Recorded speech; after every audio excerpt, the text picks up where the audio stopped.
اللہ سبحانہ و تعالی عادل ہے.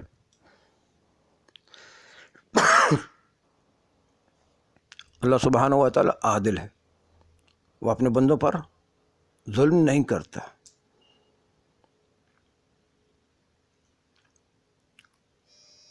اہل اسلام کے بڑے فقیہ مولا صادق علیہ محمد کی دولت سرا پہ آئے، اور جب مولا صادق علیہ السلام کی دولت سرا سے نکلنے لگے تو ان کا سامنا امام موسیٰ کاظم علیہ السلام کے ساتھ ہو گیا. مولا امام موسیٰ کاظم علیہ السلام کو دیکھ کے وہ پوچھنے لگے، بزرگ بہت بڑے فقیہ، بہت بڑے مسلمانوں کے پیشوا، مولا امام موسیٰ کاظم علیہ السلام سے پوچھنے لگے کہ یبن رسول اللہ ممن المعصیہ، فرزند رسول یہ معصیت کس کی طرف سے ہے؟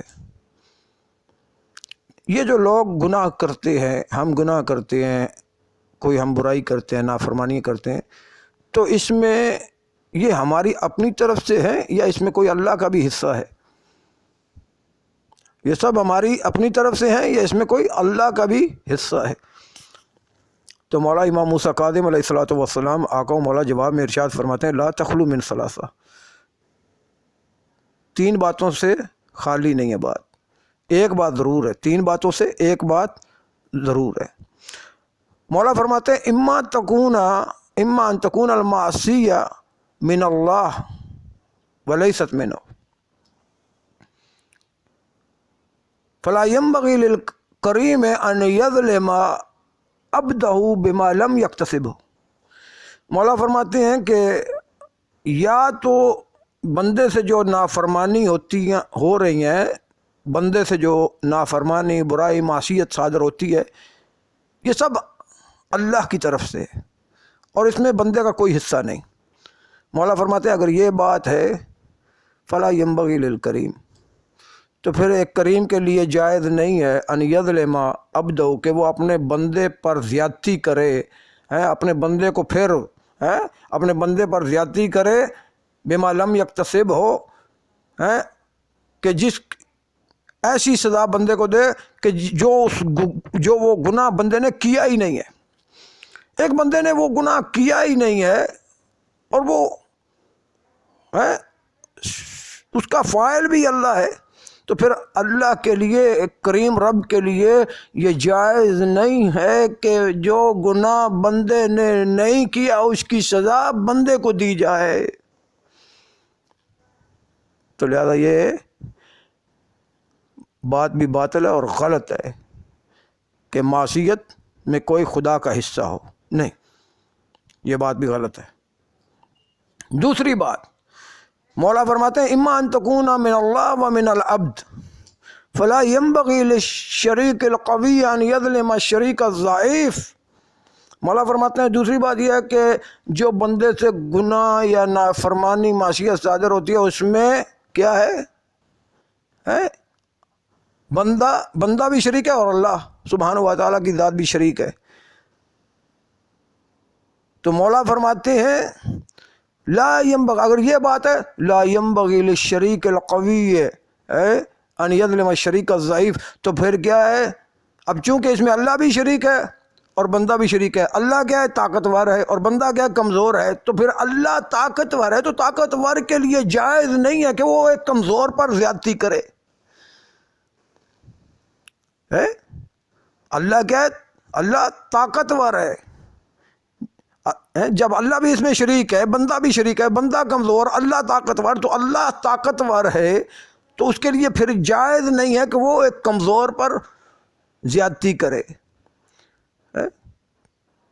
تو یہ بات بھی خدا کے متعلق کہنی باطل، ایسا نظریہ رکھنا خدا کے متعلق باطل ہے.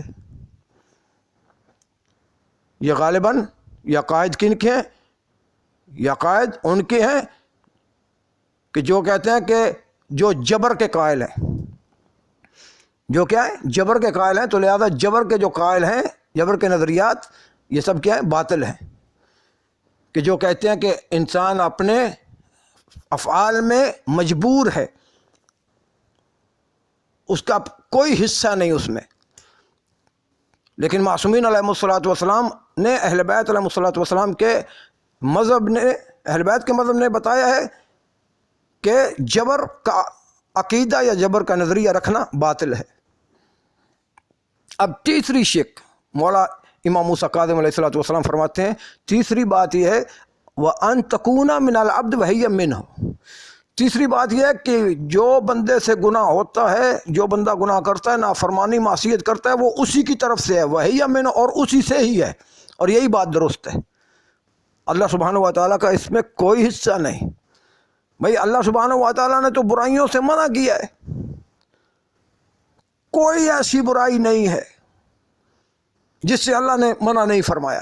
ہر برائی سے اللہ نے منع فرمایا ہے.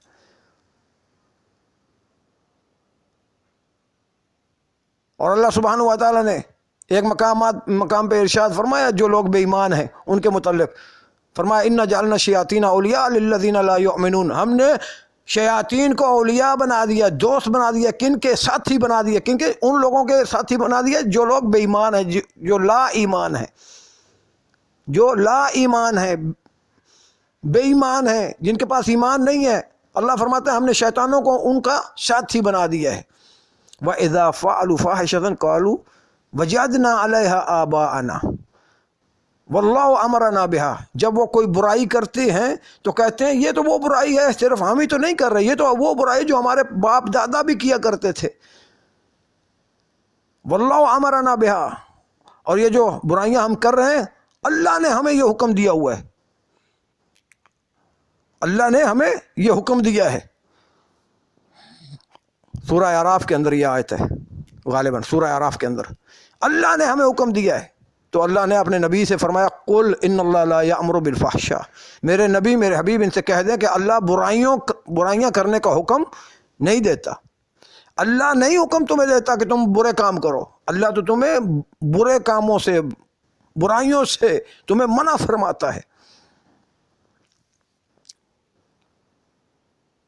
مولا باقر علیہ الصلوۃ والسلام آقا و مولا فرماتے ہیں کہ توریت میں یہ سطر لکھی ہوئی ہے. توریت کے اندر یہ سطر لکھی ہوئی ہے. مولا باقر علیہ السلام فرماتے ہیں تورات میں یہ سطر لکھی ہوئی تھی. اللہ نے فرمایا کہ یا موسیٰ انی خلقتک واصطفیتک وقویتک وامرتک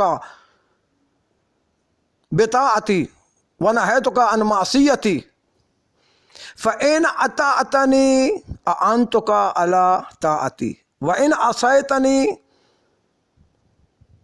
لم أعنك على معصيتي. اللہ سبحانہ و تعالیٰ نے حضرت موسیٰ سے کہا کہ اے موسیٰ میں نے تمہیں خلق کیا، تمہیں پیدا کیا، پھر تمہیں منتخب کیا، پھر تمہیں چن لیا، اور پھر تمہیں میں نے قوی بنایا، اور قوی بنا کے طاقت دے کے پھر میں نے تمہیں کیا ہے، تمہیں اپنی اطاعت کا حکم دیا، اور اپنی برائی سے، اپنی نافرمانی سے اطاعت کا تمہیں حکم دیا، اور معصیت سے بچنے کا تمہیں، اور معصیت سے تمہیں منع کیا. اطاعت کا حکم دیا اور معصیت سے تمہیں کیا ہے، میں نے منع کیا. اور موسیٰ یاد رکھو جبکہ نبی کیا ہے، استغفر اللہ، یہ نبی کے خطاب نبی کو ہو رہا ہے اور سمجھانا مخلوق کو ہوتا ہے. کہیں بھی نبی کے لیے ایسا کوئی خطاب آ جائے، پچھلے گزشتہ صحیفوں میں توریت کے اندر آیا، یا انجیل کے اندر آیا، یا زبور کے اندر، یا قرآن کے اندر بھی کوئی ایسا حکم آیا ہے نبی کے لیے، تو اس سے مراد نبی نہیں ہوتی، نبی کی ذات نہیں ہوتی. نبی تو معصوم ہوتا ہے، نبی تو معصوم ہوتا ہے. وہ تو ہر خطا، ہر غلطی، ہر نافرمانی، ہر برائی سے نبی کی ذات پاک و پاکیزہ ہوتی ہے.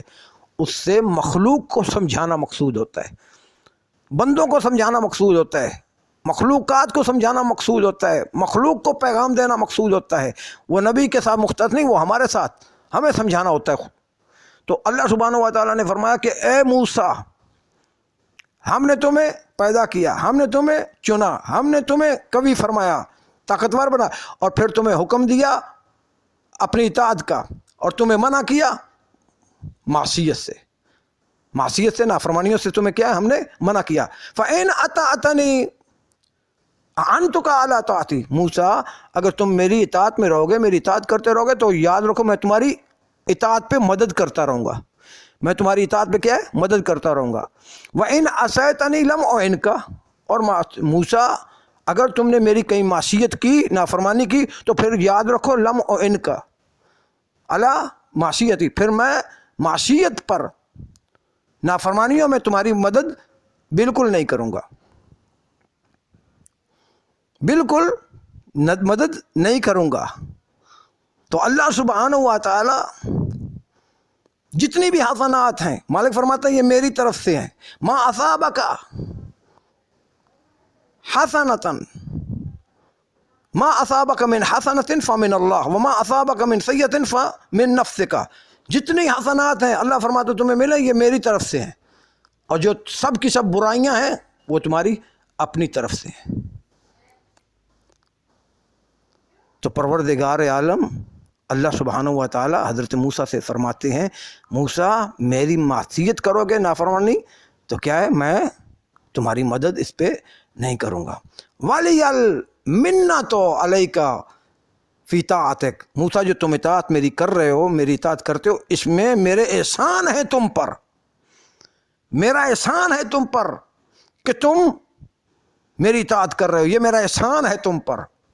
وَلِيَ الْحُجَّةُ عَلَيْكَ فِي مَعْصِيَتِكَ، اور موسیٰ میری معصیت کرو گے تو تم پر میری حجت پوری ہو چکی ہے، میں تمہیں پوچھوں گا، میں حساب لوں گا کہ میری معصیت، میری نافرمانی تم نے کیوں کی تھی۔ وَلِيَ الْحُجَّةُ عَلَيْكَ فِي مَعْصِيَتِكَ، موسیٰ نافرمانی کرو گے، معصیت کرو گے تو میں تم سے حساب لوں گا، میں پوچھوں گا۔ ہم تو مرسلین کو بھی پوچھیں گے اور ان لوگوں کو بھی پوچھیں گے کہ جن کی طرف مرسلین کو بھیجا گیا، ہم تو دونوں گھروں کو پوچھیں گے، دونوں گھروں کا سوال لیں گے، حساب کتاب لیں گے۔ تو موسیٰ میری نافرمانی کرو گے تو میری حجت تم پہ قائم ہو چکی ہے، میری حجت پوری ہوگی، میں تم سے ضرور پوچھوں گا کہ ایسا کیوں کیا تھا۔ تو دوستو اللہ سبحانہ و تعالی حسنات جتنی ہیں، یہ جتنے واجبات ہیں، مولا امام رضا علیہ السلام نے فرمایا امر بین الامرین کے مطلب یہ ہے لا جبر ولا تفویض ولیکن امر بین الامرین، نہ جبر کے قائل ہیں نہ ہم تفویض کے قائل ہیں، نہ دین میں جبر ہے نہ دین میں تفویض، بلکہ کیا امر بین الامرین۔ تو مولا امام رضا علیہ السلام فرماتے ہیں امر بین الامرین کے مطلب یہ ہے کہ جتنے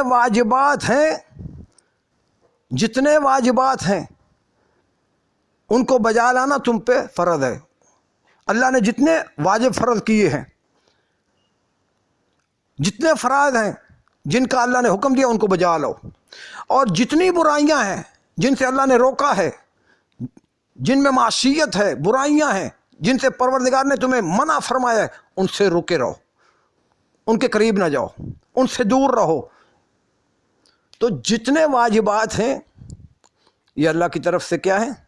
حسنات ہیں، اور ہم جتنی برائیوں سے اللہ نے ہمیں منع فرمایا ہے وہ برائیاں ہماری اپنی طرف سے ہیں، ہماری اپنی طرف سے جتنی بھی برائیوں کے امکانات تھے اللہ نے ان سے ہمیں منع فرمایا، یہ بھی تم کر سکتے ہو برا کام، یہ بھی کر سکتے ہو، تم یہ بھی کر سکتے ہو، تم یہ بھی کر سکتے ہو، اس لیے کہ تمہارے اندر گندا نفس لگا ہوا ہے، اور جو تم سے کروائے گا، اور اوپر شیطان مسلط ہے، اندر گندا نفس لگا ہوا ہے، تو یہ تم سے کروائیں گے، لیکن تم نے کیا ہے؟ ان سے بچنا ہے، ہر برائی کا، اس لیے کہ تم معصوم تو ہو نہیں نا، ہر برائی کا، ہر قسم کی نافرمانی کا تم سے ہونے کا امکان ہے، مگر تم نے بچنا ہے، تم نے اس سے دور رہنا ہے۔ ایک معصوم کی ذات ہے، نبی ہو یا امام ہو، ایک وہ معصوم کی ذات ہیں جو ہر قسم کی برائی بدی سے کیا ہے، ان کی ذات پاک و پاکیزہ ہوتی ہے، ہر قسم کی سہو، خطا، نسیان، حتیٰ کہ ایسی ہر وہ کبھی عمل، اس سے نبی امام کی ذات پاک و پاکیزہ ہوتی ہے۔ باقی ہر انسان خطا کار ہے، کوئی بندہ معصوم نہیں ہے، ہر بندے سے کوئی نہ کوئی ہر قسم کی کوئی نہ کوئی طرح کی غلطی ہو سکتی ہے، اور اللہ سبحانہ و تعالیٰ نے اس لیے منع فرمایا ہے کہ تم نے ہر برائی سے، ہر قسم کی نافرمانی سے بچنا ہے، کیونکہ اس میں میری اس میں ناراضگی ہے، ناراضگی۔ تو اللہ سبحانہ و تعالیٰ کیا ہے؟ عادل ہے۔ اس نے ہمیں پیدا فرمایا، ہمارے لیے ہدایت کا سلسلہ بھی قائم فرما دیا، اپنے نبیوں کو بھیجا، کتابیں بھیجیں، شریعتیں بھیجیں، دین بھیجے، تاکہ ہم ہدایت کے راستے پہ ثابت قدم رہیں۔ اور اگر یہ اللہ سبحانہ و تعالیٰ ایسا نہ کرتا تو ہم گمراہ کے گمراہ رہ جاتے، اور کل قیامت کے دن خدا ہم سے سوال، حساب، پھر وہ کیسا کرتا؟ تو اللہ سبحانہ و تعالیٰ نے اپنی طرف سے حجت تمام کر دی، اور یہ اللہ کا عدل ہے۔ انبیاء بھیجے، کتابیں بھیجیں، شریعتیں بھیجیں، انسان کو ہدایت کے راستے پہ آنے کے لیے کہا، اور لگنے کے لیے کہا، اور ثابت رہنے کے لیے مطالبہ فرمایا کہ خبردار خبردار، تم نے ہدایت کے راستے پہ قائم رہنا ہے، قائم، بھٹکنا نہیں ہے۔ اور یہ اللہ سبحانہ و تعالیٰ نے پھر ہر انسان کو اس کی طاقت کو دیکھ کر، لا نکلف نفسا الا وسعها، جتنی وہ طاقت رکھتا ہے ہم اس کو اتنی ہی تکلیف دیتے ہیں، اس کی طاقت کو دیکھ کر۔ یہ اللہ کا عدل ہے۔ تو اللہ سبحانہ و تعالیٰ عدل کرنے والا ہے۔ الیوم تجزی کل نفس بما کسبت، آج ہر نفس کو اس کے کیے کا پورا پورا بدلہ دیا جائے گا۔ لا ظلم الیوم، آج کوئی ظلم نہیں ہو سکے گا۔ اللہ اکبر۔ خدا فرماتا ہے قیامت کے دن ہر نفس کو اس کے کیے کا، اس کے عمل کا بدلہ ملے گا۔ لا ظلم الیوم، آج کوئی ظلم نہیں ہو سکے گا۔ ان اللہ سریع الحساب، اللہ بڑا جلدی حساب لینے والا ہے۔ تو اللہ سبحانہ و تعالیٰ نے جگہ جگہ پہ مقام فرمایا ہے۔ ہم بندوں پہ ظلم نہیں کرتے، بلکہ بندے اپنے اوپر خود ظلم کرنے والے ہیں۔ بندے خود ظالم ہیں جو اپنے نفسوں پہ ظلم ڈھا رہے ہیں، برائیاں کرتے ہیں، نافرمانیاں کرتے ہیں، اور برائیاں کر کے، نافرمانیاں کر کے، شیطان کے پیچھے لگ کے تو کیا ہے؟ اپنے اوپر خود ظلم کر رہے ہیں۔ ہم تو بندے کو بچانا چاہتے ہیں، ہم تو بندے کو عزتوں سے نوازنا چاہتے ہیں، ہم تو بندوں کو شرف کا مقام بخشنا چاہتے ہیں، بندوں کو معراج، معرفت کی معراج ہم تو اس کو کرانا چاہتے ہیں۔ ہم تو چاہتے ہیں ہمارا بندہ معرفت ہو، بندہ پاکیزہ ہو، پاکیزہ زندگی بسر کرے، بندہ ہمارا مومن بن کر رہے، سچا مسلمان بن کر رہے، اور آج کل جب دنیا سے منتقل ہوگا، انتقال کرے گا آخرت کی طرف، اور کل قیامت کے دن کیا ہے؟ اس کے لیے اس کو عظیم اجر عطا کیے جائیں گے، اور جنت میں کیا اس کے گھر اس کے منتظر ہیں، اس کے خادم اس کے گھر منتظر ہیں جنت میں، جو اس کے انتظار میں، اس کے اشتیاق میں ہے۔ تو اللہ بندوں کو عزتوں سے نوازنا چاہتا ہے، بندوں کے ساتھ عدل کرتا ہے، عدل کرنا چاہتا ہے۔ اللہ عدل چاہتا ہے بندوں کے ساتھ، بندوں کے ساتھ ظلم اللہ نہیں کرتا۔